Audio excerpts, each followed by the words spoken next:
أعوذ بالله من الشيطان الرجيم.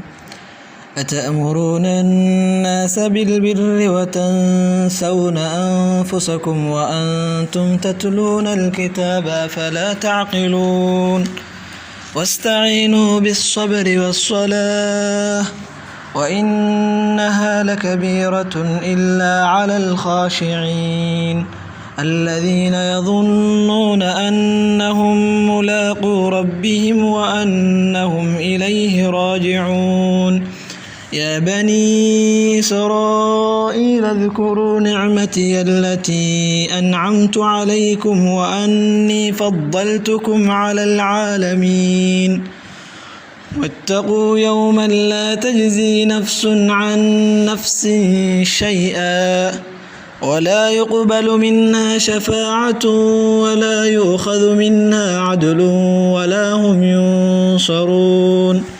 وإذ نجيناكم من آل فرعون يسومونكم سوء العذاب يذبحون أبناءكم ويستحيون نساءكم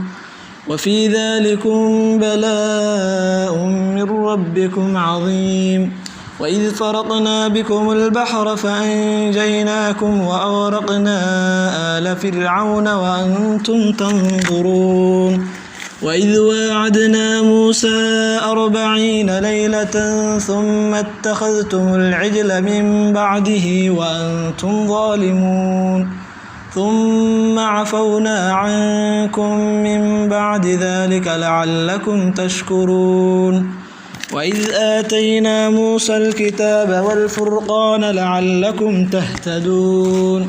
وإذ قال موسى لقومه يا قوم إنكم ظلمتم أنفسكم باتخاذكم العجل فتوبوا إلى بارئكم فاقتلوا أنفسكم ذلكم خير لكم عند بارئكم فتاب عليكم إنه هو التواب الرحيم.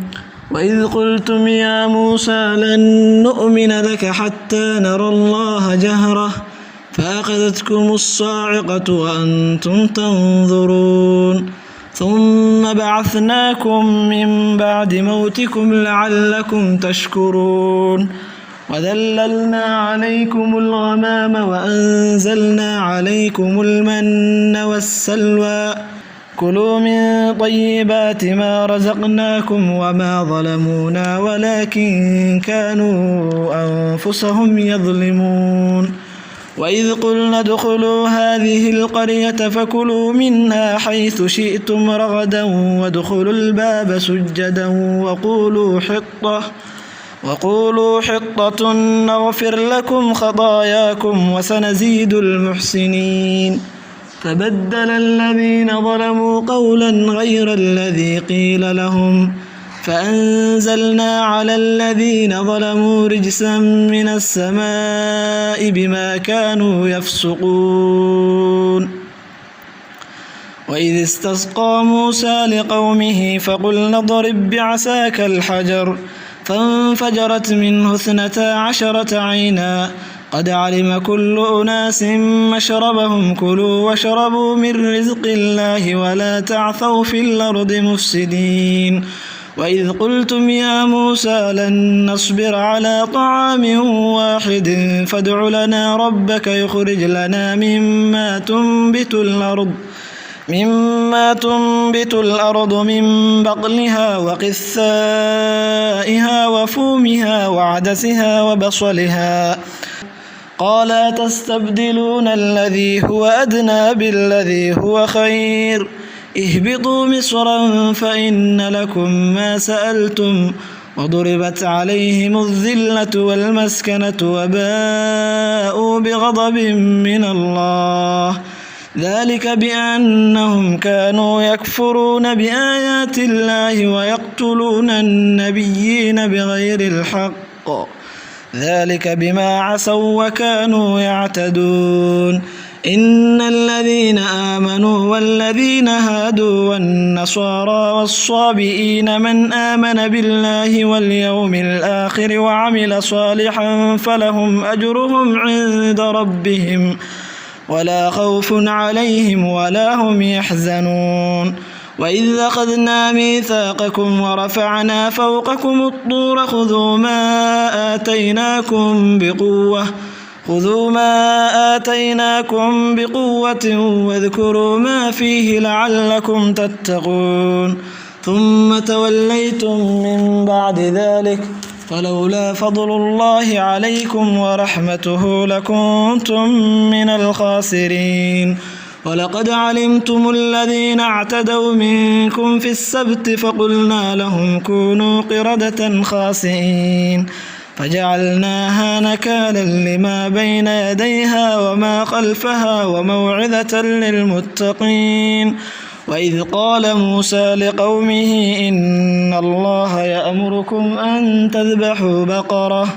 قالوا أتتخذنا هزوا قال أعوذ بالله أن أكون من الجاهلين قالوا ادع لنا ربك يبين لنا ما هي قال إنه يقول إنها بقرة لا فارض ولا بكر عوان بين ذلك فافعلوا ما تؤمرون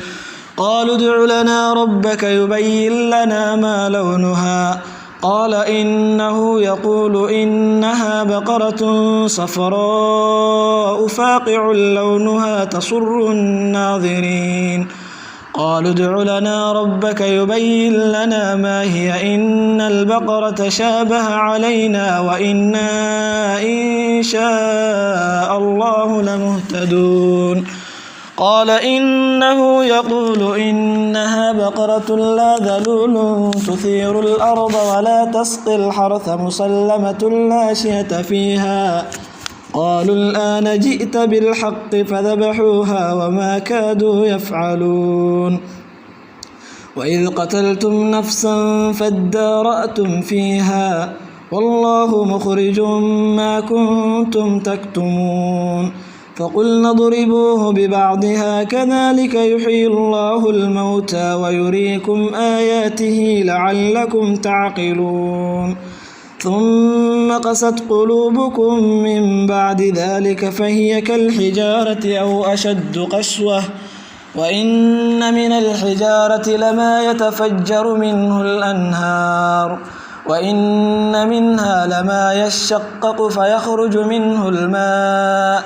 وإن منها لما يهبط من خشية الله وما الله بغافل عما تعملون